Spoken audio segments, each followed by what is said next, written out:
I want you to take a look at my pedal board real quick. If you exclude all the standalone pedals like distortion and reverb, I actually have 42 physical switches on this board that has to do something. And if you count the fact that the RC600 has 3 modes, it's actually 60 buttons that I need to remember in order to control the entire board. So how do I do it? Well, I have a map, and you should have one too. Whether you're using Ableton, Loopy Pro, a SheeranLooperX, the RC300, the RC600, you probably have a whole bunch of MIDI, you probably have a whole bunch of auxiliary pedals, you probably have a whole lot of things that you need to remember, and you probably want to change around. So you need to put a map together. Today's ALaMode is me pitching you that you need to get a map for your pedal board. My name is Mike, and this is Cuzolio.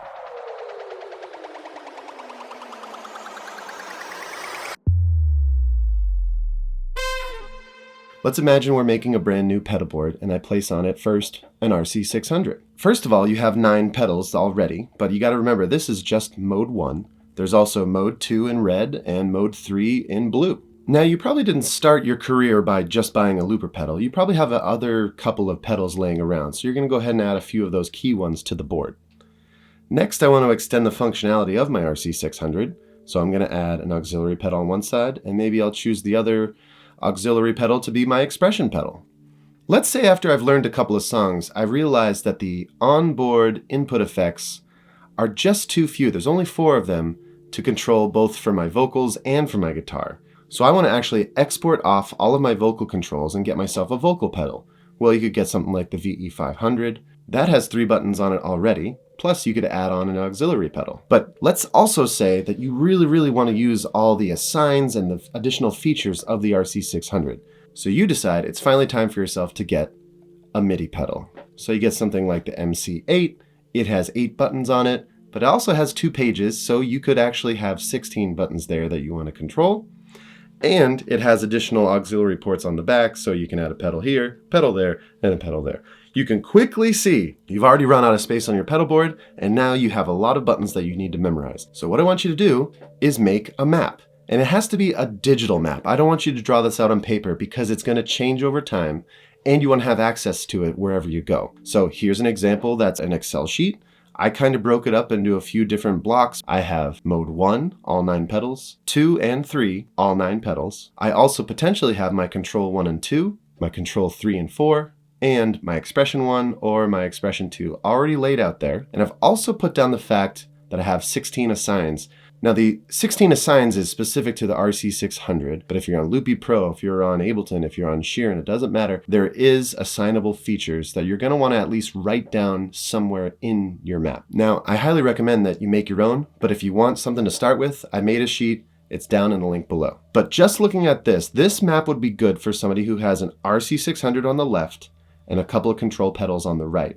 I want you to physically change around where the boxes are based off of what you have on your pedal board. So make a physical map. X marks the spot. Now this is what the RC600 generic map would look like, starter out of the box before you start arranging it. And here's what the RC505 Mark II would look like generically out of the box. The RC600 has 3 modes. 505 Mark II also has 2 modes, the play mode and the undo mode. You have play mode, here's your 10 buttons for all 5 tracks, your FX and your track button can be assigned. And then for your undo mode, it's FX and track. What is also on the other one, but I just am showing here now, what am I going to put in my input effects and what am I going to put in my track effects, because you can switch around all banks. So step 1, make a map. Step 2, save it online. You have plenty of options. There's Google Sheets, Excel Online, Zoho, and I'm sure there's a whole bunch more. None of these guys are sponsoring me. But the point is, you want to be able to access it from your phone or your computer so that at any time of day when your inspiration hits, you can say, oh, let me write a note,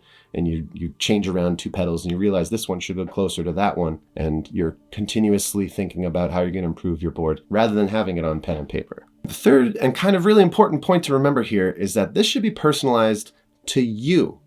Only you know how to make your pedal board work, which is kind of the strangest thing. Every single pedal board out there is unique only to the person who made it. Other people cannot use your pedal board because they don't know how it works. So because it's personalized to you, you might as well make it the best that you can. The fourth thing I want you to do is to make this thing intuitive. I'm not going to talk about which functions should go where, but I certainly mean that similar functions should go near each other, or track 1, play and stop, should be rather close, or all start stop should be in a place where you can easily reach it. I'm not going to tell you exactly what to do, but to you it should be intuitive where everything is laid out. Let me give you a quick example. I'm going to show you a picture of an oven's stovetop, and you're going to tell me which knob controls the top left burner. Ready, set, go. Now, how fast did you get that? Was that really intuitive for you? All right, I'm going to show you another type of oven stovetop, and you're going to tell me which one controls the top left burner. Was that a little more intuitive? Did that make a little more sense? You knew where to control it immediately? I want you to make your pedal board similar to that, where it's obvious how things should be working. If you put all these things together, you lead to number 5, which is being able to explore layouts ahead of time.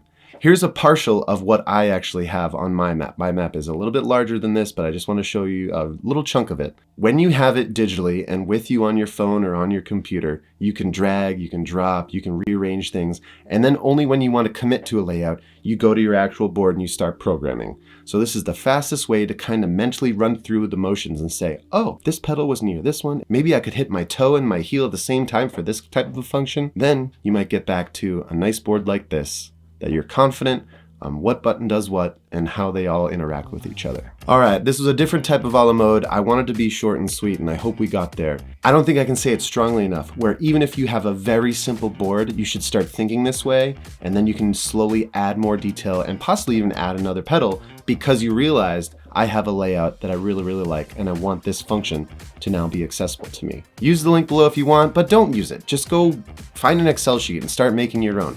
I want you to have a map for your board. You're gonna need it as you get better and better. I'm Mike, this is Cuzolio. Have a great day.